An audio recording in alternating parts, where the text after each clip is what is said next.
ذكر وموعظة ونور فيه شفاء للصدور وشفيعنا يوم النشور. İnsanın iki hayatı var. Dünyadaki kısıklığına meşakkatlen tolgan bir hayatı var. Ahiretteki uzun mengülük hayatı var. Mengülük hayat ne? Onun nimetlerini, mengülüklerini dünyadaki hiç nerseki kapalatla kığılanmaydan küçükkin bir hayatqa tegişken adam tabii ki ziyan tatkan bulur. İnsanın ömrü bir gün buluşu mümkün, bir ay oluşu mümkün, bir yıl oluşu mümkün. Dünya hayatı her kanca uzun bulup kesin bu diyen kıska. Her kanca birip kesin neme geriş bitli bu az bizge nispeten.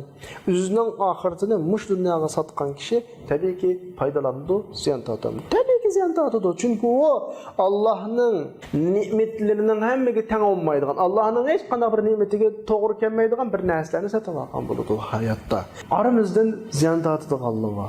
Yine aramızdan en ziyan tatıdı gallıva. En ziyan tatıdı kim olsa Allah'ın inkarı kılgan, kıyamet inkarı kılgan. Yaşaş hayat fakat dünyada buludu dep oylagan adam. O her qanday bir işini kılsa, kallasında Allah olmagan, belki onu şu işini kıldırıvatqını dünya olgan. Ama bu insan dünyada aşta yaşap tuğsuzlan Allah subhanahu wa ta'ala uçraydı bu kıyamet günüsü.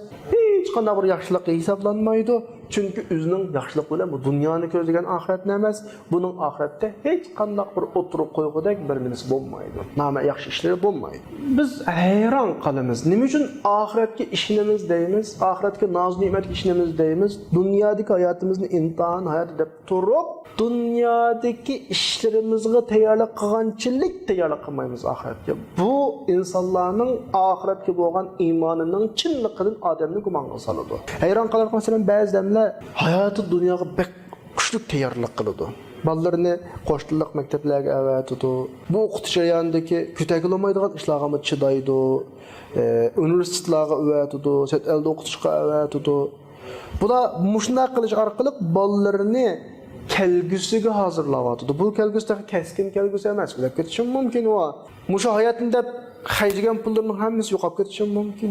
O'qish oxirgi bosqichlarida yo'ldan chiqib ketib, diplomga erishamaslik mumkin. Bu tayyorlikning hammasi bitib bo'lganda jinoyatning birini qilib qilib, ömürlük turmakka ketishi mumkin, ömrni zoyab ketishi mumkin. Buna deganlik uni qilmaslik emas, masala to'g'ri oydinlashsin. Demak, dunyodagi iniq bo'lmagan, jazm bo'lmagan hayotga shunchalik tayyorlik qiladigan inson shak olmagan. Hammadan Allah subhanahu va taologa qiyomat kunisi uchrashadigan, nomi amallarimizga hisob beradigan. Mushtaq bir jazmiyat babiga kelgan vaqtda jazmiyat turib ko'pincha insonlar bunga diqqat qilmaydi. O'zi qisqa yashadiganligini biladigan kelgusi uchun sa'iy qiladi. Hech kim oxiratning jazmiyat ekanligini his qilmaydi. Bular haqiqiy ne'matni unutib, yo'qoladigan qisqagina hayotning keyin yugurib o'tadi.